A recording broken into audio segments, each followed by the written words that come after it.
Here with this week's hottest stories in the investment world, this is Zach's Friday Finish Line. Hello, and welcome to the Zach's Friday Finish Line. I'm Ryan McQueenie, a content writer here at Zach's, along with one of our editors, Maddie Johnson. Today is Friday, June 2nd, and we're here to recap this week's biggest stories from the investment and financial world, not including earnings, because we're finally done. It's over. It's over. It was another interesting week for some of our favorite recurring stories here on the Finish Line. And yes, that means we'll be covering the latest drama from Washington, as well as the recent happening with the likes of Amazon and Alphabet. Yeah, absolutely, Maddie. I think you'd have to be living under a rock to have missed that Amazon Alphabet story. As a hint, has something to do with a major milestone for both stocks. Hint, hint, wink, that's wink. all I'm going to reveal for now. But we'll get back to that later. First, I think let's start talking about how, I guess, movies suck now. Yeah. What's going on? Well, movies, some movies. So there's also Cannes. I don't speak French, so I don't know. I think it's Cannes, but then I was corrected and said it was Cannes, and I don't know. But that happened like over the course of like 2 weeks-ish. Winners were announced 4 days ago, so those movies look very artsy and promising and Oscar-y. Yeah. Nicole Kidman was like the star of that festival, so I'm very excited for that. But yes, it was a shortened week. Memorial Day sucked for movies in general, at least for on the American side. Right. That's a good point to note, too. And the long weekend is typically a major period for Hollywood, but that was not the case this year. So, Ryan, can you fill us in on the full details? Yeah, so we started touching on it there a little bit. Wasn't a great Memorial Day holiday weekend for the box office, even though typically is a major weekend for movies. According to estimates from ComScore, Memorial Day weekend domestic box office revenue dipped to its lowest level in 18 years, and that was $176 million over the weekend. So I will, as I mentioned, important to note, domestic box office there. And you had said, especially on the U.S. side of things, was weak. The reboot of Baywatch, which apparently wasn't good. It grossed just $27.6 million domestically and less than $1 million internationally in its opening weekend.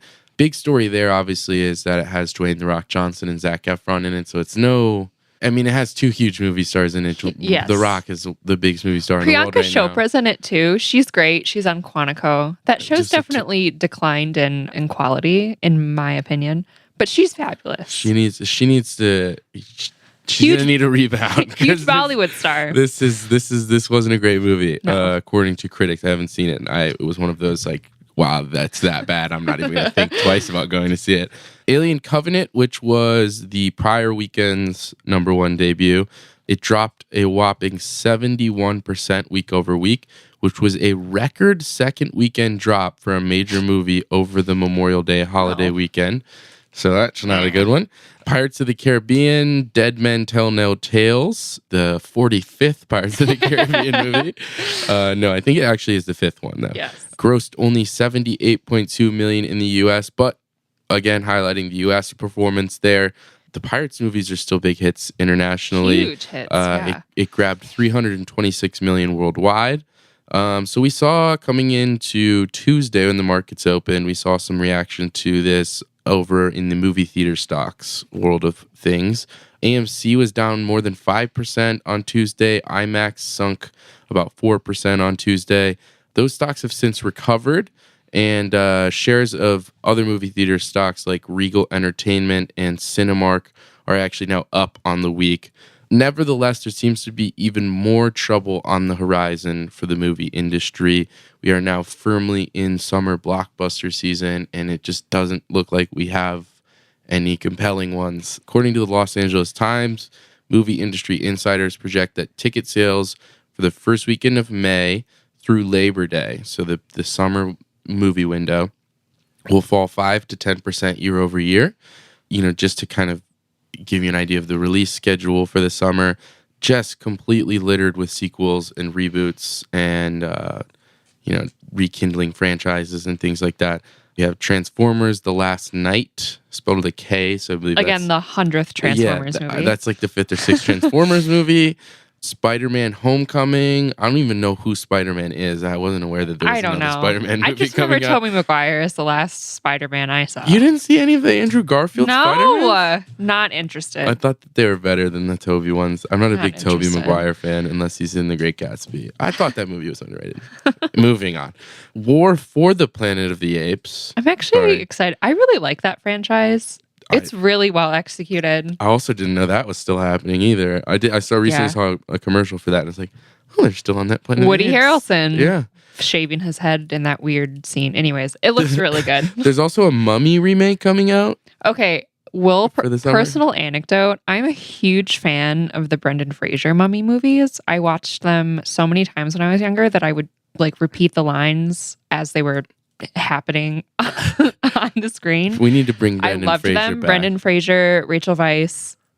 I was obsessed with those movies. That's how how I figured it out. This is how we fix the summer Hollywood season. So I'm a little nervous about this movie, but I guess Tom Cruise is pretty reliable as an action star. Yeah, he's a good action star, that's for sure. But I will say Wonder Woman opens today. Wonder Woman is out. Also a continuation. I guess opened last night. I don't know are we counting that as a reboot? Is that a reboot? Well, it's the first ever Wonder Woman movie. But does that count into like because it's part of like a franchise deal where I don't know. Like in a universe? I don't know. That's DC compelling. I'm excited about that one. Me too. That's compelling. Am I going to go see Transformers The Last Night? Probably not. No. Am I going to see Spider-Man DVD. Homecoming? No, probably not. I think, though, the solution to all of our problems, and you touched on, is we just need to get Brendan Fraser back in the movie. Yes. And we'll be good. I don't know. What was the last thing he was in? He was actually recently I weirdly know a lot about Brendan Fraser's career. He was recently cast in as like a supporting role in a Bollywood movie, which is his first live action film in a couple years. He's been relatively blacklisted from Hollywood for the past few years, unfortunately. He's really broke too. Oh. Hashtag bring back Brendan. We should get that trending. Okay, anyway, we got lost in a rabbit hole there. And we're going to come back out of it with Donald Trump. Breaking news on in the Washington D.C. realm. Yeah, on Thursday he pulled out of the Paris Climate Agreement. Right, surprise! But the clean energy industry, so earlier in the week, was rocked on Wednesday after a new report suggested that President Trump has made his decision to withdraw from the Paris Climate Agreement. So earlier in the week, there were initial reports. We were like, will he, won't he? Yeah.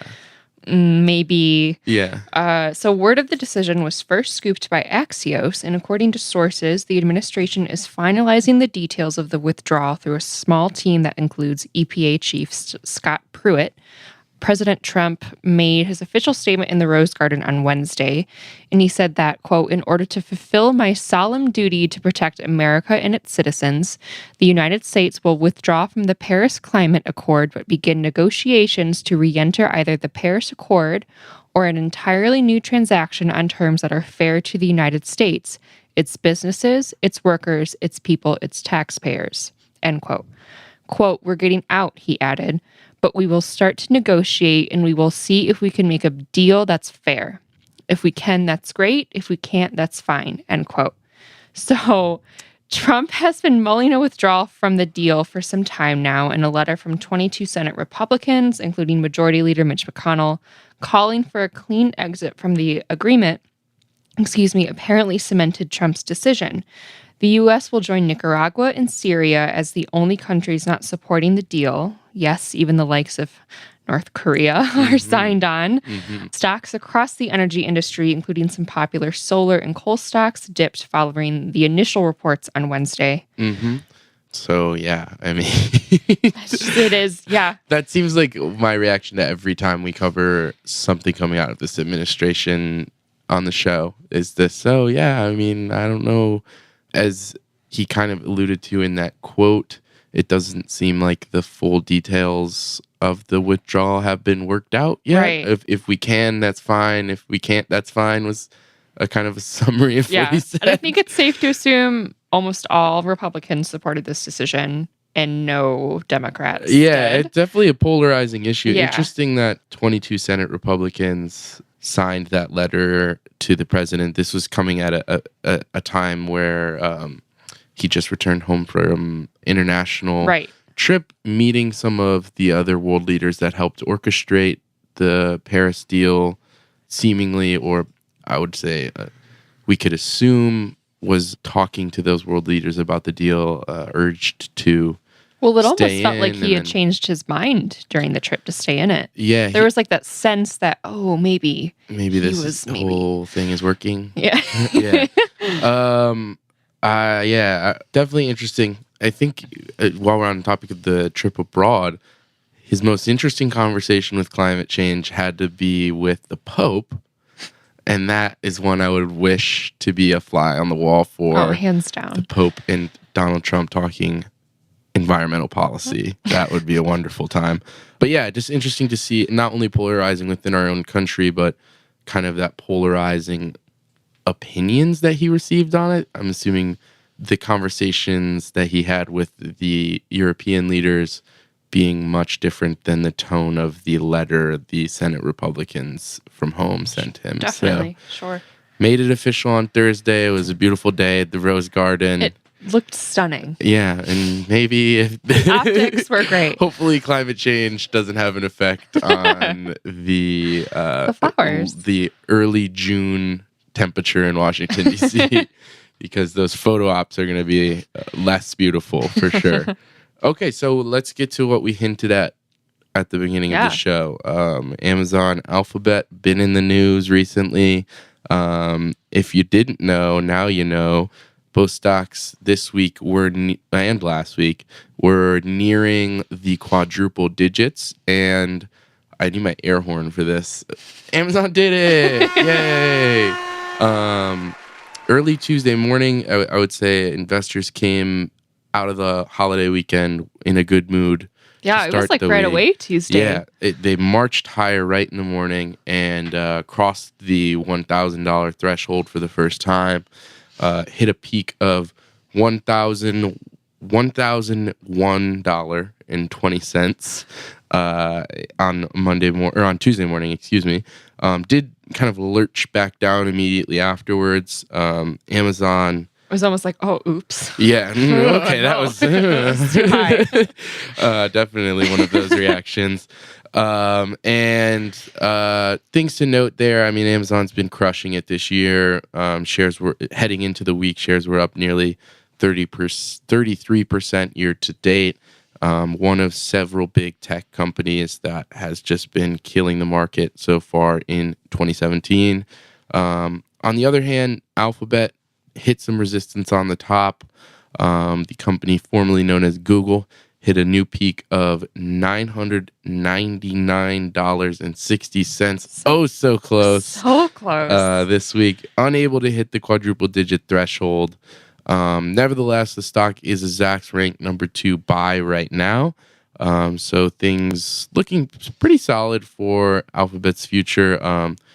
Like I said, hit that resistance, came back down a little bit. Seems like investors are really toying with the idea of Alphabet 1000, but not quite there yet.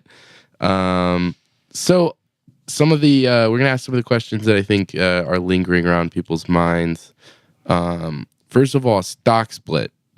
Good idea for either company. Obviously not necessary, but we see some companies that like to split when their prices get up really high. Right. Disney Their has split it several times in the past. They're beyond the price levels of similar companies in their sector. Yeah. Apple did it like 4 times. Mm-hmm. But it just like, I feel like Alphabet and Amazon are prime candidates for a stock split. Stock split, excuse me. Especially Amazon, I feel they can almost like bank on that marketability factor where Amazon is all about being convenient, efficient, easy. They're the people's champ. Exactly. So in a stock split, I cannot say that word. I'm sorry. A stock split is a way for smaller investors to get in on a really popular company, or the one that is the one to get. Mm-hmm. So that could be a way for them to market that in a way to kind of connect with those smaller time investors. I agree with that for sure. It definitely it would almost feel more appropriate for that reason for Amazon to do it than for Alphabet to do it. Although I don't necessarily see either of the two splitting anytime soon, because I think you only really have to if you're starting to lose investors' attention because of how kind of in the clouds you are, and how disconnected you are from those average investors. And while that could potentially become a problem, it seems like for now they're pretty safe from that. Our attention is firmly planted on these two stocks. So I think, assuming that there is no split, and 2000 is the next milestone, what do you think does it for Amazon? What would you like to see Amazon do to kind of reach that next threshold? Well, you can pick anything in the world. Well, I will say that when they opened their bookstore in New York, it's like people didn't realize they had bookstores open before. That's a good point. And I'm like, they had like 5 opened previously, and the Chicago one is just as cool as the New York one. It's not as big, but it's probably cleaner. Probably, and it's located on Southport. Sneak diss at New York City. Yeah. Come at me. But what can Amazon do to reach $2,000 a share? I feel like they're gonna have to they've literally reinvented everything, but they're gonna have to reinvent something else. Yeah. And to me, the easiest one, actually, I'm gonna hold off on easy. I don't know about easy, but I know. I feel like the most logical next thing, and we talked about this a few weeks ago on the show, is you want to reinvent something in your Amazon, reinvent groceries and / I was literally just thinking that. Yeah, reinvent groceries and / or pharmacies. And we covered the pharmacy story there. They're interested in going into the pharmacy business soon.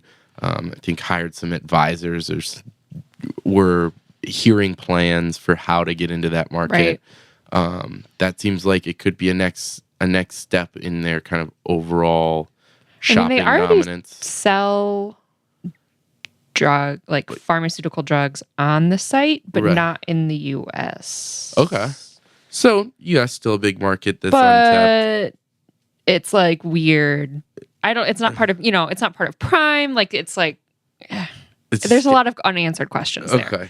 A lot of regulatory concerns that they would have to pass. But. Yeah, and that's why I would imagine they're still at the very early planning stages. Grocery, like a grocery store would be the much easier obstacle to overcome. And so if listeners will remember, the last time we talked about Amazon in the context of groceries and grocery delivery was kind of the news that Walmart, specifically in China, had started offering 1-hour delivery services, kind of using its existing infrastructure, its existing real estate of having stores close to people and going, okay, we can get fresh groceries to you in an hour, in less time than it would take for you to go to the grocery store, get the groceries, and come back, basically. You just picture Walmart employees just like zooming through the aisles, just like racing. So while we're on the topic of Walmart, apparently they're testing out allowing employees to deliver things on their way home from work, so that you can volunteer. They're testing out in a few markets, I think in the East Coast.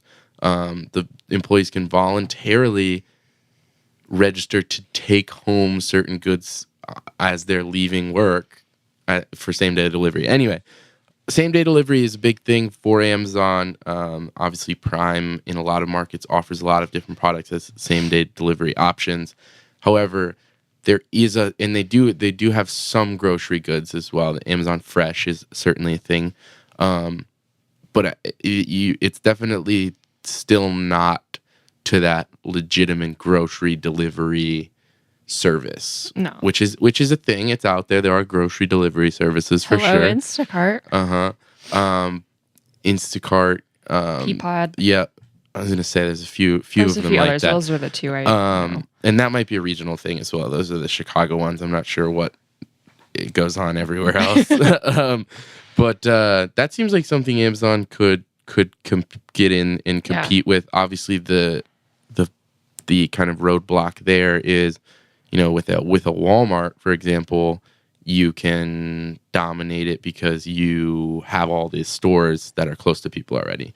With an Instacart, that's kind of like an Uber for grocery delivery, right. where you have people like regular shoppers going out to these stores and bringing them to people. And Instacart has partnered with Whole Foods in the past. They have that part, like a really smart relationship. But yeah, Instacart workers go to any grocery store and get your groceries for you. It's really nice. But yeah, with Amazon, they would have to not only build the grocery stores, but hire the workers. And then the workers like paying for, it's like all of these like extra expenses that they're going to have to take into consideration. It's all like the potential losses. Yeah, to their bottom line. That's a costly upfront type of deal. I will also say, away from the e-commerce side of things, Amazon is seemingly doing a lot of really interesting things with artificial intelligence. I know Bezos recently spoke on that. And then, of course, the media department growing as well. Still investments going into that area. So, I mean, could it be entertainment that takes them to the next level? Is that already kind of priced in? Who knows? Could they come up with something really great on the AI side of things? Is Alexa going to be the kind of market leader of AI as we go forward? And will that propel things? Maybe they get into something new like grocery, like pharmacy. We'll see. We're a long way away from Amazon 2000. We haven't really established Amazon 1000 as a consistent thing yet. So TBD. I'll ask the same question about Google. I think we won't have enough time to expand on Google as much, or should I say Alphabet? Excuse me, that was rude. For me, I'm gonna start at the same place, which is video streaming, entertainment, media. YouTube TV just launched. YouTube Red is still kind of in its infancy. And then also AI. You have the Google Assistant and the Google Home product. Definitely. Just now kind of getting out there. But the simple truth of the situation with Alphabet right now is 80% around 80% of the company's revenue is still coming from search. So and ads. And the revenue from ads, yeah. So I would say the next step would be trying to make others would be a larger focus on other segments. Well, I think their self-driving car technology, I think, is years ahead of anyone else. Yeah, they're certainly up there in the leading pack of people who will be dominating that when it starts. Yeah, when it finally arrives. 2020. 2020 is the year. Who knows if that will be the actual year when 2020 arrives, but that I think has the potential. Like, I just think that has huge potential for Alphabet. Yeah, if they can get past this crazy lawsuit with Uber, and just the huge probably losses, bringing it to the mass market. When does it? Yeah, and that's the question is. When did it, I'm assuming this already happened with the whole shift to Waymo instead of it just being the side project. But at some point it has to become less of a passion project that is getting a lot of R&D cash poured into it and more of now we're starting to generate revenue from this, even though we've been pumping cash into it for over a decade now. So yeah, the last I had heard, the most obvious plan for them was a kind of like self-driving car fleets that you can call like a Uber type of thing. So it's going to directly compete in that space. But I mean, something I think we'll be talking about maybe 5 years from now, 10 years from now as a legitimate source of revenue for Alphabet. Okay, running low on time a little bit here.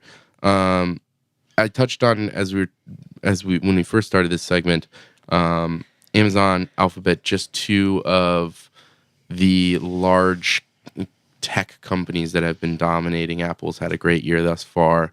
You could say the same across the blue chip tech industry. Do you see that continuing? We're in June now, so we're getting almost to the second half of the year. Do you see that continuing throughout the rest of the year, or do you see a pullback on these large tech stocks at all? No. I mean, we haven't even got an iPhone 8 yet. I know, that's what I'm saying. And I really want an iPhone 8. Yeah. No, I mean, I feel like more than ever, tech stocks are too important. That's a good way to phrase it. Are huge. They've continued to be, I guess, too important of growth drivers. Yeah. Because they've immersed themselves in like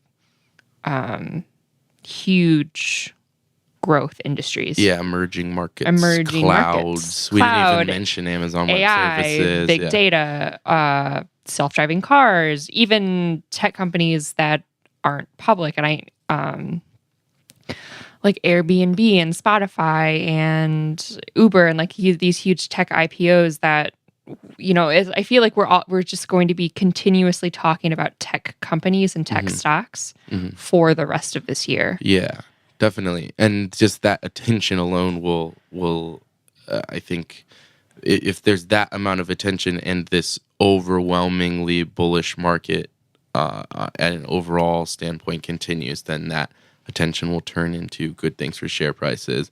Would think the only thing that's really going to cause a pullback is a full market pullback. Sure. Because the fundamental picture for these big tech companies is not changing anytime soon. So I think it would take a change in the fundamental picture for the overall market before we see any sort of adjustment here. These are going to be our drivers through the end of the year and onward, I would assume. Yeah, and we haven't even gotten the iPhone 8 yet. We haven't even gotten the iPhone 8. So, and Apple's been killing it as well, as I said. So it's been a crazy year for tech companies already, and it should continue. Honestly, I hope we have Amazon finding its home at 1,000, and cheers to Alphabet getting there soon. But those are just two opinions out of billions of opinions. So. What do you guys have to say about tech companies in the second half of the year? Did we miss something? What will make Amazon go to 2,000? How about Alphabet? Let us know your thoughts. Or if you want us to cover a different story, remember that you can just shoot us an email at podcast@zax.com. You can also check out all of our other exclusive audio content at zax.com/podcasts. And then while you're at it, remember to subscribe and leave us a rating on Apple Podcasts. Thanks again for joining us, and we will see you next time on the Zax Friday Finish Line.